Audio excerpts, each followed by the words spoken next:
Hey guys, it's Cody. Thanks for tuning in for another YouTube video.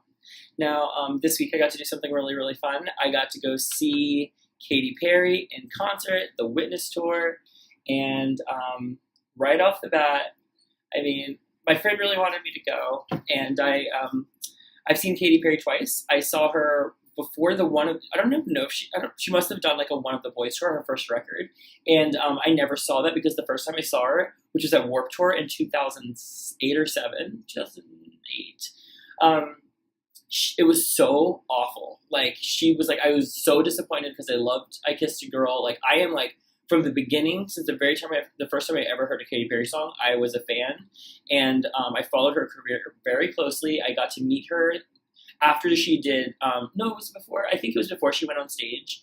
I have like a really cool Katy Perry story. Should I put that in another video? This is going to be a long video already, so I'm going to put the Katy Perry meet and greet in another video. But that was a lot of fun. The Teenage Dream, the best tour to see her at because that was like the height of her career, and that was also amazing. I went only because I got the tickets for free. Someone really hooked me up with the tickets, and I was like, how could I say no? You know, they were general admission, so I was like right on the floor, right around her. It was really, really cool, really good show, big difference. Now, Witness, I didn't see Prism.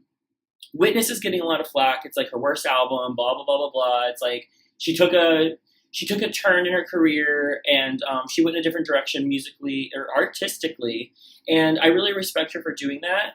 And after the first listen, I never really skipped a song on her album, and I thought it was really good. I mean, I was just like, nothing really sucked me in, where I was like, ooh, let me turn this up. It was just kind of background music, and it was kind of, it was enjoyable, it wasn't like, ooh. Anyway, so, yeah, but then I'm giving it a couple more plays, and I was like, I got into some of the songs. I was like, I really, I thought it was a solid album. I thought it was really, I thought it was like a creative, I thought it was more like an art piece. It was a story. There's a lot of thought in it. The songs are like Katy Perry writes, I don't know if she writes her own music, but I think she does good with her team on selecting songs that flow. The songs all kind of went together. There wasn't a lot of jumping around with genres, which we get a lot these days. So I'll say that going to the show, the Witness Tour, I fell in love with the record in a completely different way. From beginning to end, the show does not stop. Katy, like for intermissions, people usually will go onto the stage or leave to go do like an outfit change and take like a minute.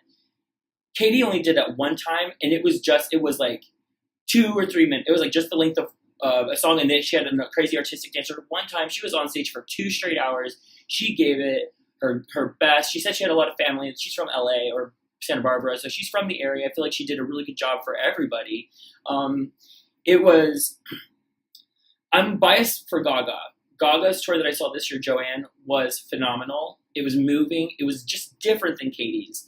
Katy's was more like how Gaga's was at the beginning of her career, more like showbiz, like very commercial and just a good solid like pop show, like pop. This time Gaga was emotional and made you cry, and it was deep and it was moving, and it was still amazing dancing and all of those great things that we want.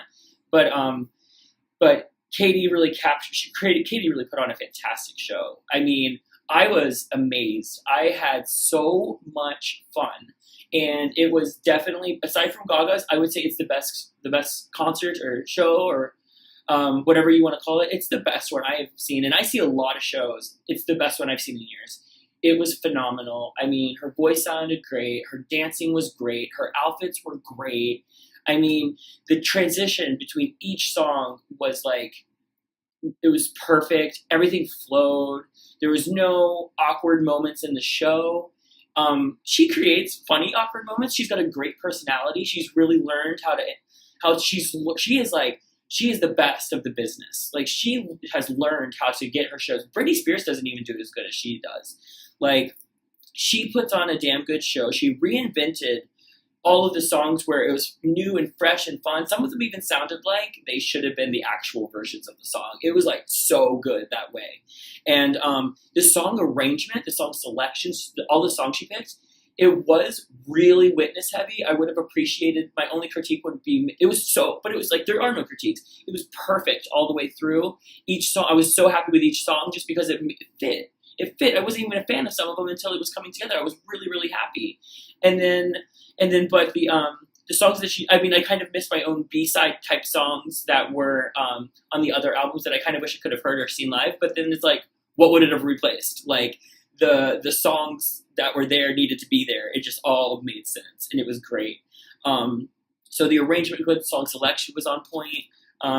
My favorite song that she did, which I've always liked, but it wasn't my favorite. Bon Appetit is my favorite song, and it was banging live. I talk to people about the album, and I see Bon Appetit, and everyone's like, like I could do without that song. And I'm like, Bish, it's the best song. I love that song. Oh, I love that song.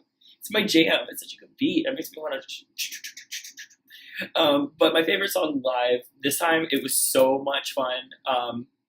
Swish Wish. It was so fucking fun.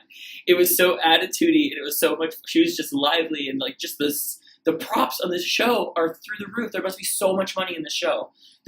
When you start off, there's like this. Like the screen is this huge eyeball, and like the colors that come through that screen are so beautiful and vibrant, and then you're going through space. It is like the whole show. You come in and it's like you want to put your 3D glasses on because you're about to go for a ride. It's like you're in like this whole ceiling. You're in space, and there's comets and planets and solar systems, and it is phenomenal. The crowd was into it. I always feel like these days the crowds come a little bit short. Like they're always like a little bit standoffish with the artist, no matter how much they like her. Like there's a point where I hate when artists do this, but there's a point when she goes, "Everybody turn to the person next to you." Gaga did the same thing. "Everybody turn to the person next to you and introduce yourselves. Like we're here, we're all friends, we're family, we're trying to, we're in this experience together." And I turned to the guy next to me because the person to my other side was my friend, and I was like, "Hello, I'm Cody." And the guy goes. And I was like, I should have been like, "What's your name? Don't hang me out to dry like that, bish." Yeah, it's fun. I just wanted to say this before I end the video, is that, we got one other thing, but I want to say this before I end the video, is that the hair. Oh, I've hated Katy's hair this whole thing. I feel like this whole album would have been more successful if she fucking had her signature hair. Or, like, we need Katy Perry to have long, dark hair. Like, she needs to look this certain way. And all artists want to, like, reinvent themselves and give, like, something fresh. Like, Madonna had these, like, weird bobs, and I was like, I didn't like those either. But it doesn't really suit her. But for the show, I was on board, where I was like, okay, I've got used to this Katy. It's not old Katy, it's, like, a new Katy. Like, you really feel like this is a different artist. She has come to a different place, and it's like the hair didn't bug me. It was like I was on board. I liked it. I was like not noticing it like I always do. I'm like before I was like, oh my god, someone tell her to fucking grow her hair back out and don't dye it blonde ever again, please. Oh, that part stays true. I do want her to have the hair still. So lastly, I wanted to share the merch that I got because I was having a hard time finding anything that I wanted to buy because it's also expensive. And then it's like I have this rule where I do not buy Banties anymore because I have like a million in my closet. I never wear them. I always grow out of them, or like they shrink too much. And I always get infatuated with the art on the front. I'm just like, oh, this is great. It's like I'm still trying to sell all of my Banties on freaking eBay. So like this is kind of like the shirt that like I will like get. Like if Katy Perry had a polo, I would have bought it. But so I like when I went to the Britney show, I got a towel. I wanted to get a book bag at the Joanne show. They were sold out. And then I think so when I was walking away from the merch stand, and then I saw this out of the corner of my eye, the last one there, and it says another one in the basket, and it's this little duffel bag, and I was like, yes! Ah! I felt so gay when I saw it, and I was like, I was debating because if it would have had like a Katy Perry Witness logo on it or something in the corner, I would have been even more happy, or something on the back. It's very basic. But I could not get over that you've got a bag here, and this is another one in the basket. I could have used the word casket, but basket makes more sense. Okay, that's my Katy Perry experience for the Witness tour. I think you gathered I had a great time. I'm coming alive just talking about it. I wish I could see the show again, but I'm seeing Gaga again. So until the next time, and until Katy comes around again, peace.